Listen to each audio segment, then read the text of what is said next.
Well guys, the biggest patch in Star Citizen's recent history is here, and it's awesome.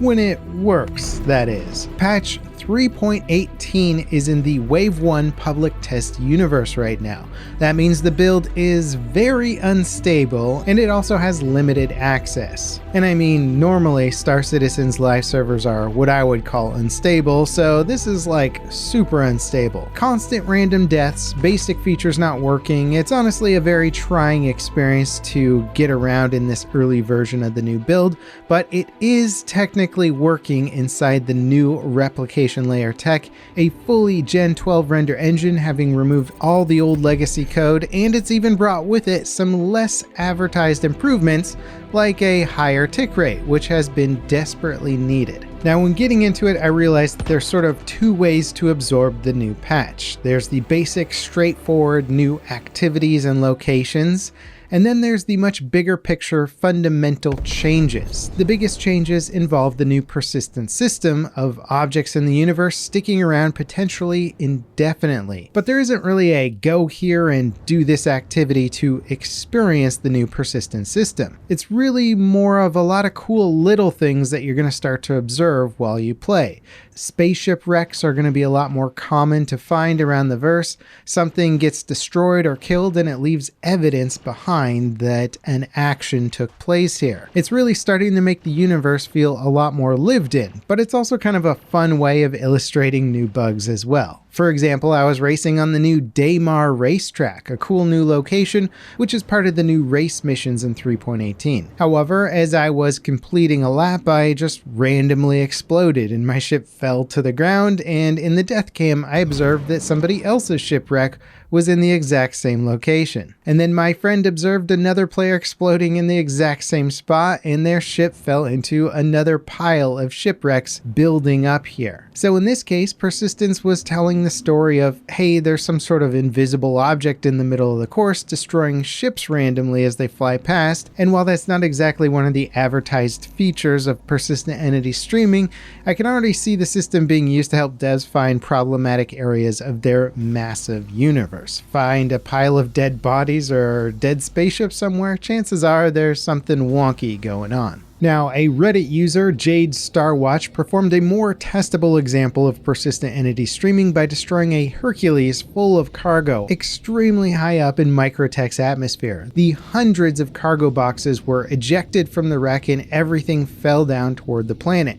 He tracked the boxes falling many kilometers and then spread out all over the surface of Microtech. An impressive spectacle to watch, but he then stated in the comments that he confirmed that all of this cargo remained there while he left the planet and came back. Now, in its current state, if you log off and reconnect, you may reconnect to a different server which doesn't have the specific cargo and wreckage that you may have seen before, but it'll still persist on the original server. So the effects of this are going to be finding a lot more random wrecks and loot around the verse, especially in areas that attract lots of PvP fighting. There's bound to be a lot more dead players and wrecks that persist over time. And I do think CIG's long-term goal is to try and reduce the number of server shards and or create a way for you to get back into the same instances you were playing before, so that maybe you could do stuff like sort of building up a secret base somewhere using found objects or collecting things on a planet's surface and being able to return to those locations at later times. Now, the new death mechanics of ships are also extremely cool. Ships can now have soft death states where after taking enough damage they'll become permanently disabled, but mostly still intact. Testing this out against NPCs on bounty missions was absolutely awesome. Sometimes ships would get completely destroyed, leaving a cool wreck behind, and other times they would enter a soft death state. I was able to board these ships, see the internals in their emergency states, leaking gases and flashing lights, and even find the dead crew in lootable states. This adds a huge new element to the game, and I was only exploring it with these smaller spacecraft. Imagine taking out the sub-capital class ships or even bigger ships and being able to explore massive internals and tons of crew and loot and stuff like that. I was even piloting a ship that took enough damage to enter a soft death state, and I watched my controls go offline as the ship entered an uncontrollable spin in Atmo. So it's possible now to fight and defend your ship from pirates if they attempt to board you after soft killing your ship, assuming that you survive the soft death to begin with. This is very cool, and it just opens up the whole universe to endless piracy and gameplay opportunities. I could definitely imagine down the road the devs including a lot more lootable items and ships to make PvE a bit more interesting, with internal fight sequences on disabled ships and then even scavenging sequences after that. Now, of course, Salvage is one of the biggest new gameplay features in this patch, and it also ties into the new soft death mechanics. The brand new Drake Vulture salvage ship and the massive reclaimer are now capable of hull scraping derelicts. This means stripping the material from the outside of a ship to sell or even reuse as repair materials. This can also be done by hand using a multi-tool attachment. Shipwrecks and space debris can be found around Lagrange point stations. Scanning will reveal certain item locations, and getting closer will then turn those icons into the new wreck icon, indicating that you can salvage that wreck. The new Vulture is a very cool ship. It kind of reminds me of like a real-world construction vehicle with the yellow paint, and even the cockpit looks very bulldozer-like in its appearance. And hull scraping is actually quite fun. It's very therapeutic in a way. I was streaming and someone in chat made the comparison to Power Wash Simulator, which I have to agree with. It's kind of like painting in reverse. You scrape off all the material from the outside of a ship and then move on to the next. There's some different settings for hull scraping and manual controls for setting up the beam convergence and stuff like that to help speed up your process. It feels definitely less impactful than mining in terms of how much your skill translates to speed, where a skilled miner can mine way faster, maybe even 3 times faster than, say, a novice miner, but a skilled hull scraper probably won't be generating material that much faster than like a total noob. I don't really consider this to be a huge issue, as it does seem a bit more inviting to newer players when compared to mining due to just the ease of entry. You mess up in mining and, well, you're dead. Hull scraping, if you mess up, it's pretty much just going to take a little bit longer. Now, my issue with the new hull scraping process is the manual moving of the material crates that are generated into your ship's cargo hold. Every time you fill up 2 SCUs of crates, you have to actually exit your pilot seat, head back into the cargo hold, and move the box out of the way of the dispenser so that it can dispense the next one. And you can't move this box if you forgot to bring a tractor beam multi-tool with you. This ends up being really dumb, monotonous work in my opinion, and it kind of kills the whole scraping vibe in my opinion. The Vulture has a single purpose: to be a fast single-seat hull scraping machine. Even mining ships store all their minables in pre-set up containers, and you don't have to mess with them while you're in the mining process. But for some reason, Salvage requires a bunch of cargo box moving that makes me want to just kind of slap whoever wrote the design doc for the Salvage gameplay sequence. Maybe one day I'll be able to buy an R2-D2 style robot and have him sit in the cargo hold moving crates around so that I can salvage for more than 2 minutes before needing to leave my seat, go play Tetris in the cargo hold, and then come back. And there seems to be a bit of debate about this on Reddit and in the Spectrum forums, with some people arguing for it and others against it. I'm definitely against needlessly inefficient gameplay systems where you compare it to like modern day garbage trucks, construction vehicles, and farm equipment, which are significantly more advanced compared to this spaceship's cargo storage system. Now, speaking of cargo grids, these are new and they're actually in the game now. Cargo will snap to grids in your cargo bay and it won't jostle around as you fly. Of course, you can still drop boxes into your ship in non-grid locations, but I guess the grid offers the benefit of quick and secure stacking. So technically, you can fit more cargo in your ship than your grid actually has room for if you're willing for it to not be secured down in your ship. This could cause internal damage or just kind of obstruct walkways and stuff like that.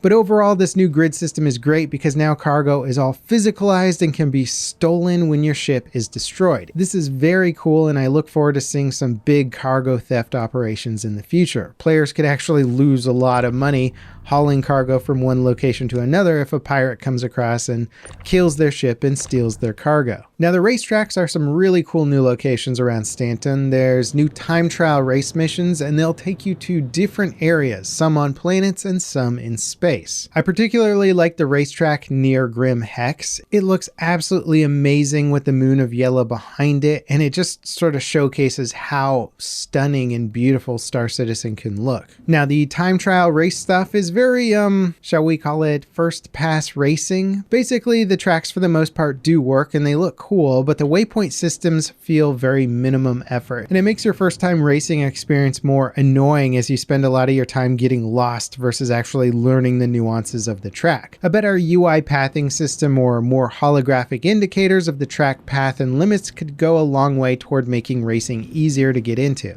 Also, each track could really use a ship spawning terminal and possibly medical center where you can set a revive point. Practicing racing is nice and all, but for the most part you're really just gonna have to bring a Carrack or an 890 jump with a med bed and your racing ships in the cargo hold, because inevitably everyone is going to die practicing, and the time it takes to get back to the racetracks could make the whole process feel a bit less inviting. That said, the locations themselves are very cool looking and they make for great exploration points. I really hope that this leads to more fun race events and competition. Now there's also a fun little PTV racetrack located at the Vision Center in Orison. This is actually kind of a neat little track. The controls for the car are a bit unforgiving with mouse and keyboard, so using a controller, joystick, or even wheel will get you probably much better control. It took a little while to get the hang of it, but it's not a bad looking experience, especially for something that was made with spare dev time. There's definitely some physics issues at the moment, like if your car flips, it's supposed to have a self-righting mechanism, but it can kind of get stuck. It's definitely more of a mess around location versus something that you can run a race mission with and earn credits with, but ultimately that's fine for now. It just seems like another little thing to do with friends. Now there's also some new derelict sites on Daymar that are extremely cool. I visited the one with the 600i crash site. It's crashed into a deep cavern and suspended with cables from like the ceiling. Outside of the crash site there's a very cool outpost that's been pieced together with old ship parts. It's got a windmill, sniper towers, and certainly lots of nine-tail guards. A very cool Mad Maxi type location. Now, due to the stability of the patch, I have not yet been able to see all the new stuff. I saw the outside of the new security post Correa, which looks a lot better,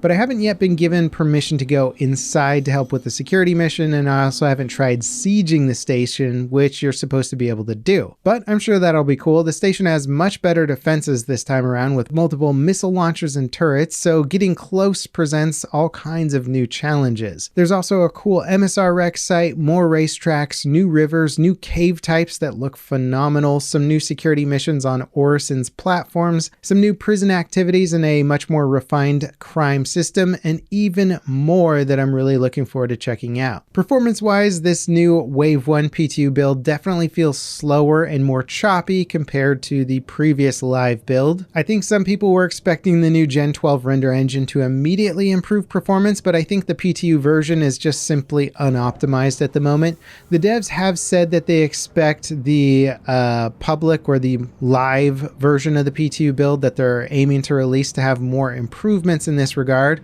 Ultimately, I'm not that worried about it in this state. Gen 12 is the foundation of building in better optimizations, so we kind of knew not to expect any big gains right away. I think I was more just hoping that maybe we would see some gains right away. Now, hopping into Arena Commander on the Dying Star map actually gives us a fun way to experience Pyro a little bit more accurately. The Dying Star map has had its lighting and skybox updated to be the same as the current Pyro system. It looks a lot better, and you can even make out the nearby planet in the arena now and recognize it as one of Pyro's planets. So if you're desperate for some Pyro feels, this is kind of a neat little way to get a bit of a sneak peek. There's also been some fun stuff popping up on Reddit, like people landing their ships on missions and players coming along and salvaging them while they're away. I imagine the salvage memes are just getting started, and the persistent stuff is going to be absolutely epic. It's already creating more things to do and explore, and I think it'll lead to a ton of emergent gameplay, which is kind of the holy grail and end goal for games like this. And as the patch gets more and more stable and more playable, I'll be checking out all the other things. So far, I'm really impressed, and I've got my fingers crossed that the devs can get it to the more public public PTU state soon. They're certainly going to try and get it to that state before the holiday break, and we've already seen one wave of bug fixes with the patch yesterday, so hopefully more are on the way. Now, if you want to check out more Star Citizen content, I'm really proud of the video I made showcasing all the planets and major locations in the Stanton system. If you haven't been everywhere in the game yet, check out this video to see what you're missing out on. And as always, thanks for watching, guys. I'll see you next time. This is Level Cap, signing off.